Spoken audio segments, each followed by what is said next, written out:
கண்ணாடியின் முன் நின்று உங்களைப் பார்த்து, நான் வலிமையானவன், நான் சிறந்தவன் என்று எத்தனை முறை கூறியிருக்கிறீர்கள். ஆனால் ஆழமான உள்மனதில் அது ஒரு பொய் என்று உங்களுக்குத் தெரியும் அல்லவா? இது ஒரு முரண்பாடு. உங்களை நீங்களே ஏமாற்றிக்கொண்டு எப்படி ஒரு உண்மையான வலிமையான மனிதனாக மாற முடியும்? போலியாக நடிப்பதன் மூலம் வெற்றி பெறலாம் என்று சமூகம் உங்களுக்குச் சொல்லிக் கொடுத்திருக்கிறது. ஆனால் அது மாபெரும் பொய். 1% ஆண்கள் மட்டுமே உண்மையான ரகசியத்தை அறிந்திருக்கிறார்கள். அவர்கள் தங்களை ஒருபோதும் ஏமாற்றிக் கொள்வதில்லை. அவர்கள் மனதை ஒரு கூர்மையான ஆயுதமாக பயன்படுத்துகிறார்கள். இன்று அந்த மறைக்கப்பட்ட உண்மையை நீங்கள் தெரிந்து கொள்ளப் போகிறீர்கள். உங்கள் போலியான நேர்மறை எண்ணங்களை உடைத்தெறிந்து உங்களை ஒரு புதிய மனிதனாக உருமாற்றுவது எப்படி என்பதை பார்க்கப் போகிறோம். போலியான ஊக்க வார்த்தைகளால் நீங்கள் சோர்வடைந்து விட்டீர்கள் என்றால் கருத்துப் பெட்டியில் 100 என்று பதிவிடுங்கள். இப்போது உண்மையான அதிகாரத்திற்குள் நுழைவோம். இன்றைய நவீன உலகம் ஆண்களை ஒரு குழப்பமான நிலைக்கு தள்ளியுள்ளது. ஒருபுறம் நீங்கள் கடினமானவராக இருக்க வேண்டும் என்று எதிர்பார்க்கப்படுகிறது. மறுபுறம் உங்கள் பலவீனங்களை ஏற்றுக்கொண்டு சமரசம் செய்து கொள்ளச் சொல்கிறார்கள். இதனால் பல ஆண்கள் தங்களுக்கு தாங்களே பொய் சொல்லத் தொடங்குகிறார்கள். தாங்கள் இல்லாத ஒன்றை இருப்பதாக நம்ப முயற்சிக்கிறார்கள். எந்த ஒரு தகுதியும் இல்லாமல் தங்களை உயர்வாக நினைத்துக் கொள்வது ஒரு மனநோய். இது உங்களுக்கு மன அமைதியை தராது. மாறாக ஒரு நாள் அந்த மாயை உடையும்போது அது உங்களை மனசோர்வில் தள்ளும். உங்கள் தற்போதைய சுயபிம்பம் உங்களை சுற்றியுள்ள உலகம் மற்றும் உங்கள் கடந்த கால தோல்விகளால் கட்டமைக்கப்பட்டுள்ளது. இதனை மாற்ற பழங்கால தத்துவங்களை நாம் மனப்பாடம் செய்ய வேண்டியதில்லை. நாம் செய்ய வேண்டியதெல்லாம் யதார்த்தத்தை அதன் முழு நிர்வாணத்தோடு எதிர்கொள்வதுதான். எந்த ஒரு உணர்ச்சியும் இன்றி உங்கள் தற்போதைய நிலையை மதிப்பிடுவதிலிருந்துதான் உங்கள் உண்மையான பயணம் தொடங்குகிறது. சுய முன்னேற்றத்தின் மாயை. சுய முன்னேற்றத் தொழில் இன்று $1 பில்லியன் சம்பாதிக்கிறது. அவர்கள் உங்களுக்கு மாயைகளை விற்கிறார்கள். நீங்கள் நினைத்தாலே எல்லாம் நடந்துவிடும் என்று கூறுகிறார்கள். இது ஒரு மோசடி. ஒரு பலவீனமான மனிதன் தன்னை வலிமையானவன் என்று நம்புவதால் அவன் வலிமையாகிவிட மாட்டான். உங்கள் மூளைக்கு முட்டாள்தனமான பொய்களைச் சொல்வதை நிறுத்துங்கள். உங்கள் மனதிற்குத் தெரியும் நீங்கள் எப்போது பொய் சொல்கிறீர்கள் என்று. அந்த உள்முரண்பாடுதான் உங்களை மேலும் பலவீனமாக்குகிறது. வலிமையான ஆண்கள் மாயைகளில் வாழ்வதில்லை. அவர்கள் உண்மையை, அது எவ்வளவு கசப்பாக இருந்தாலும் அதை ஏற்றுக்கொள்கிறார்கள். உங்களை நீங்களே ஏமாற்றிக் கொள்ளும் பழக்கத்தை இன்றுடன் ஒழித்துக் கட்டுங்கள். சுயபிம்பம் என்பது என்ன? உங்கள் சுயபிம்பம் என்பது நீங்கள் உங்களைப் பற்றி என்ன நினைக்கிறீர்கள் என்பதல்ல. இது உங்கள் கடந்த கால செயல்களின் தொகுப்பு. நீங்கள் எத்தனை முறை சொன்ன சொல்லை காப்பாற்றினீர்கள்? எத்தனை முறை கடினமான சூழ்நிலைகளில் பின்வாங்காமல் நின்றீர்கள்? இதற்கான பதிலே உங்களின் உண்மையான சுயபிம்பம். நீங்கள் ஒரு சிறந்த மனிதராக மாற விரும்பினால் உங்கள் எண்ணங்களை அல்ல, உங்கள் செயல்களை மாற்ற வேண்டும்.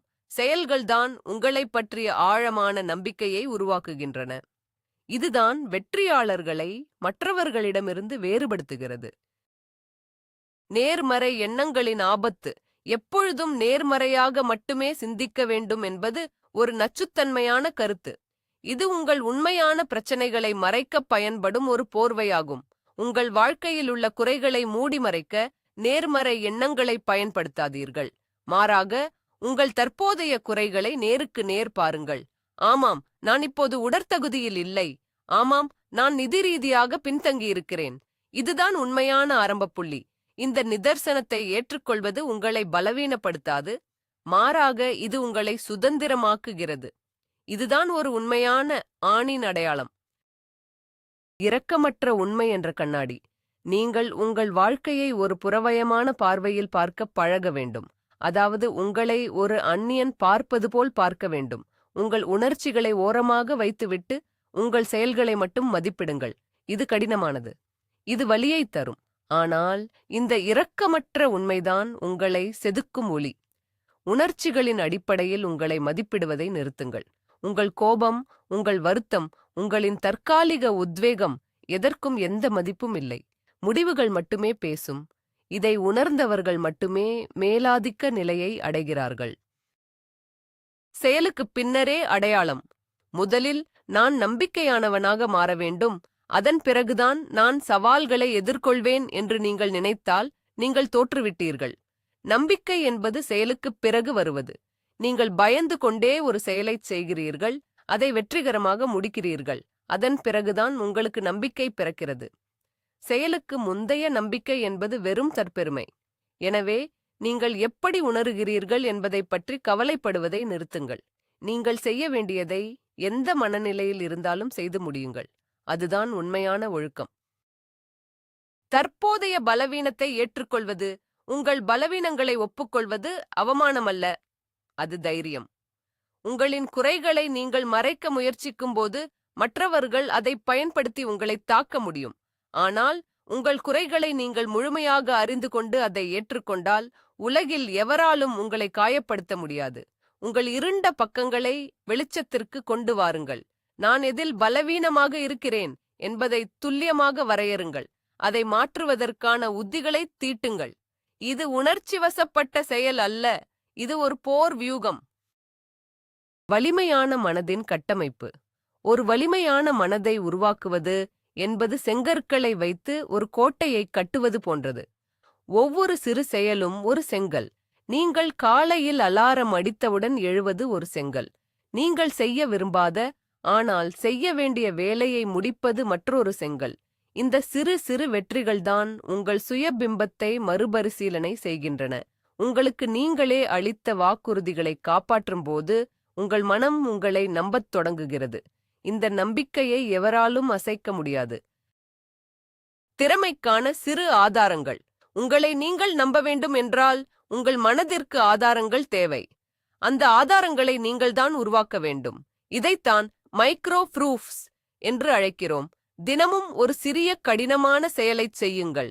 அது குளிர்ந்த நீரில் குளிப்பதாக இருக்கலாம், அல்லது 1 மணி நேரம் கவனச்சிதறல் இல்லாமல் வேலை செய்வதாக இருக்கலாம். ஒவ்வொரு நாளும் உங்கள் திறமைக்கான ஆதாரங்களைச் சேகரியுங்கள். மாதக்கணக்கில் இந்த ஆதாரங்கள் குவியும்போது உங்கள் சுய பிம்பம் தானாகவே உயரும். நீங்கள் உங்களை ஏமாற்ற வேண்டிய அவசியமே இருக்காது. முடிவுகளிலிருந்து அகந்தையை பிரித்தல். நீங்கள் செய்யும் செயலின் மீது மட்டுமே உங்களுக்கு கட்டுப்பாடு உள்ளது, அதன் முடிவின் மீது அல்ல. இதை நீங்கள் ஆழமாக புரிந்து கொள்ள வேண்டும். ஒரு செயலின் முடிவு தோல்வியாக இருந்தாலும் நீங்கள் உங்கள் முழு முயற்சியை கொடுத்திருந்தால் உங்கள் சுய பிம்பம் பாதிக்கப்படக்கூடாது. முடிவுகளுடன் உங்கள் அகந்தையை இணைப்பது உங்களை எப்போதுமே ஒரு பயந்த நிலையிலேயே வைத்திருக்கும். உங்கள் உழைப்பிலும் உங்கள் நேர்மையிலும் மட்டுமே உங்கள் பெருமை இருக்க வேண்டும். வெளி உலகத்தின் அங்கீகாரம் உங்களுக்கு தேவையில்லை. போலியாக நடிப்பதன் வீழ்ச்சி. உள்ளவரை போலியாக நடி என்ற தாரக மந்திரத்தை தூக்கி எறியுங்கள். போலியாக நடிக்கும்போது நீங்கள் தொடர்ந்து ஒரு முகமூடியை அணிந்திருக்கிறீர்கள்.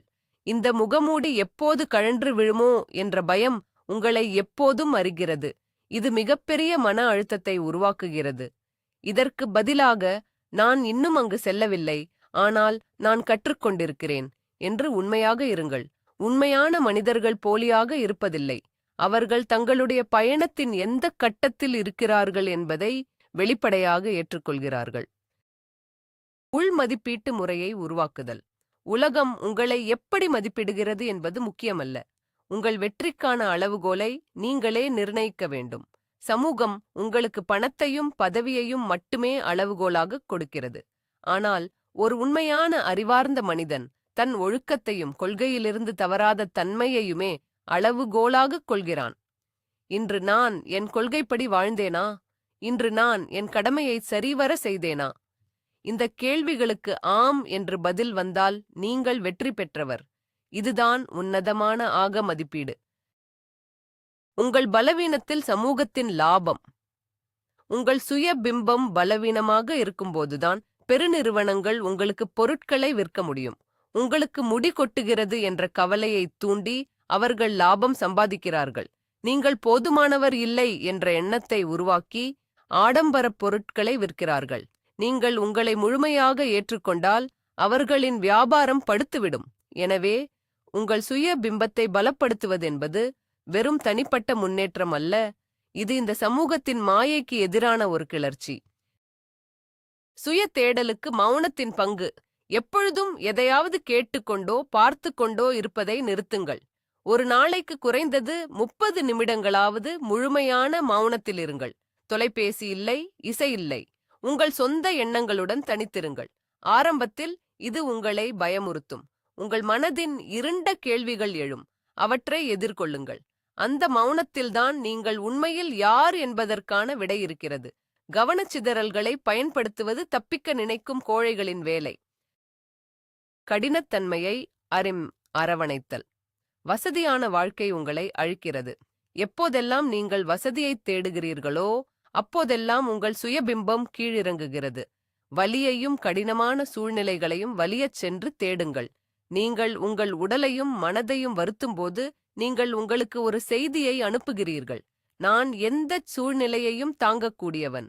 இந்த மனநிலைதான் உங்களை ஒரு மேல்தட்டு மனிதனாக மாற்றுகிறது. வசதிகள் உங்களை மென்மையாக்கும், கடினத்தன்மை உங்களை இரும்பாக்கும்.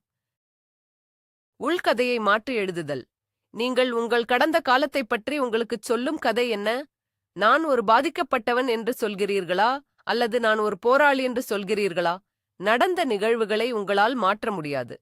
ஆனால் அந்த நிகழ்வுகளுக்கு நீங்கள் கொடுக்கும் அர்த்தத்தை உங்களால் மாற்ற முடியும். ஒவ்வொரு தோல்வியையும் நீங்கள் கற்றுக்கொண்ட ஒரு பாடமாக மாற்றி எழுதுங்கள். இது ஏமாற்று வேலை அல்ல, இது அணுகுமுறையை மாற்றுவது. உங்கள் கதையின் நாயகன் நீங்கள்தான். அதை ஒரு காவியமாக மாற்றுங்கள். உங்களுக்கே இல்லை என்று சொல்லும் வலிமை. ஒரு மனிதனின் மிகப்பெரிய அதிகாரம் அவனது ஆசைகளுக்கு இல்லை என்று சொல்லும் திறனில் உள்ளது. உங்களுக்கு பிடித்தமான உணவு முன்னே இருக்கும்போது இல்லை என்று சொல்லுங்கள். ஒரு கேளிக்கைக்காக நேரத்தை வீணாக்க நினைக்கும்போது இல்லை என்று சொல்லுங்கள். உங்கள் சொந்த உணர்ச்சிகளுக்கும் தூண்டுதல்களுக்கும் நீங்கள் அடிமையாக இருக்கும் வரை உங்களால் உலகை ஆள முடியாது. சுய கட்டுப்பாடுதான் உண்மையான சுதந்திரம். ஆசைகளை வென்றவன் தன்னை வென்றவன் ஆகிறான். உங்கள் வார்த்தைகளுக்கு மதிப்பளித்தல். ஒரு வலிமையான மனிதனின் வார்த்தை என்பது எழுதப்பட்ட சட்டம் போன்றது. நீங்கள் ஒன்றைச் செய்வேன் என்று சொல்லிவிட்டால் வானம் இடிந்து விழுந்தாலும் அதைச் செய்து முடிக்க வேண்டும். உங்களின் வார்த்தைக்கு நீங்களே மதிப்பளிக்கவில்லை என்றால் வேறு யார் மதிப்பளிப்பார்கள்? சிறிய விஷயங்களில் கொடுத்த வாக்கை காப்பாற்றத் தொடங்குங்கள். நீங்கள் பேசும் ஒவ்வொரு வார்த்தைக்கும் ஒரு எடை இருக்க வேண்டும். இந்த பழக்கம் உங்கள் சுய பிம்பத்தை கற்பனை செய்ய முடியாத அளவிற்கு உயர்த்தும். சுய ஒழுக்கத்தின் கூட்டுவட்டி. நிதி உலகில் கூட்டுவட்டி என்பது எவ்வளவு பெரிய சக்தி என்பது உங்களுக்குத் தெரியும். அதே தத்துவம்தான் உங்கள் ஒழுக்கத்திற்கும் பொருந்தும். ஒரே நாளில் நீங்கள் ஒரு மாபெரும் மனிதராக மாறிவிட முடியாது. ஆனால் ஒவ்வொரு நாளும் நீங்கள் செய்யும் சிறு சிறு சரியான முடிவுகள் காலப்போக்கில் இணைந்து ஒரு பிரம்மாண்டமான மாற்றத்தை உருவாக்கும். ஒரு வருடம் கழித்து திரும்பி பார்க்கும்போது நீங்கள் அடைந்திருக்கும் உயரத்தைக் கண்டு நீங்களே ஆச்சரியப்படுவீர்கள். பொறுமைதான் இங்கு திறவுகோல். உள் எதிர்ப்புக்கு தயாராகுதல். நீங்கள் மாற முயற்சிக்கும்போது உங்கள் சொந்த மனமே உங்களை எதிர்க்கும். இன்று ஒரு நாள் ஓய்வெடுப்போம், நாளை பார்த்து கொள்ளலாம் என்று மூளை தந்திரமாகச் சொல்லும். இது உங்கள் பழைய சுயபிம்பம் சாக கிடக்கும்போது நடத்தும் கடைசி போராட்டம். இந்த எதிர்ப்பை எதிர்பாருங்கள். அது வரும்போது அதை அடையாளம் கண்டு கொள்ளுங்கள். புன்னகையுடன் அந்த தந்திரமான எண்ணத்தை நிராகரியுங்கள். நீங்கள் அந்த எதிர்ப்பை முறியடிக்கும் ஒவ்வொரு முறையும் உங்கள் புதிய மற்றும் வலிமையான சுயபிம்பம் வேரூன்றுகிறது. உயர்தர மனநிலையின் உச்சம். இறுதியாக நீங்கள் அடைய வேண்டிய இலக்கு இதுதான். நீங்கள் உங்கள் உணர்ச்சிகளுக்கு அப்பாற்பட்டவர். நீங்கள் ஒரு பார்வையாளர். உங்கள் கோபம், உங்கள் சந்தோஷம், உங்கள் பயம் அனைத்தும் வரும் போகும். ஆனால் உங்களின் மையப்புள்ளி அசையாமல் இருக்கும். நீங்கள் உங்களைப் பற்றி உயர்வாகவும் பாப்த மாட்டீர்கள், தாழ்வாகவும் பாப்த மாட்டீர்கள். நீங்கள் வெறும் உண்மையாக ஒரு செயலின் வடிவமாக மட்டுமே இருப்பீர்கள். இதுதான் மிக உயர்ந்த 1% ஆண்கள் மட்டுமே உணர்ந்த அந்த மேலாதிக்க நிலை. உங்களை நீங்களே ஏமாற்றிக் கொள்ளும் காலம் முடிந்துவிட்டது. இனி நீங்கள் நேர்மறையான பொய்களை சொல்லத் தேவையில்லை. நீங்கள் செய்ய வேண்டியதெல்லாம் உங்கள் செயல்களின் மூலம் உங்களுக்கான மறுக்க முடியாத ஆதாரங்களை உருவாக்குவது மட்டும்தான். உண்மையை எதிர்கொள்ளுங்கள். கடினமான பாதையை தேர்ந்தெடுங்கள். உங்கள் சொந்த வார்த்தைகளுக்கு மதிப்பளியுங்கள். இந்த வலிமையை, இந்த மன அமைதியை உங்களால் இப்போது உணர முடிகிறது அல்லவா? இதுதான் உண்மையான அதிகாரம். இந்த அறிவார்ந்த மேலாதிக்க பயணத்தில் தொடர்ந்து பயணிக்க சேனலை சப்ஸ்கிரைப் செய்து வீடியோவை லைக் செய்யுங்கள். கடைசியாக உங்களிடம் ஒரு கேள்வி. இன்று முதல் உங்களுக்கு நீங்களே சொல்லிக் கொள்வதை நிறுத்தப் போகும் அந்த ஒரு பொய் என்ன? அதை கருத்துப் பெட்டியில் பதிவு செய்துவிட்டு உங்கள் அடுத்த செயலை நோக்கி நகரவும்.